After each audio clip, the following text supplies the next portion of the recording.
Hello everyone, this is Sama again, and in this video I'm going to show you how you can extract the people who someone is following on Instagram and then send them the message or friend request. So let's create a campaign, and I will be choosing Instagram followings of someone, and then I'll be typing in the Instagram username of the profile. So for this I'll be going on Instagram and finding people who have few following.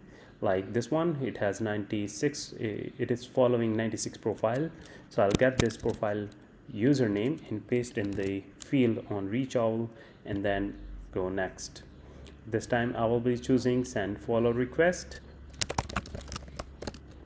and choosing my burner Instagram account, choosing both in the gender, and go next.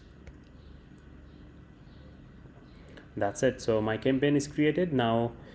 In 10 minutes time it will start scanning the profiles, and as it will be scanning the profile, it will also start sending them the follow request or the friend request. Now that it has scanned a few profiles, you will see that it has started sending out the friend request or follow request, and the ones that automatically gets followed, it's moving them to accept it as well.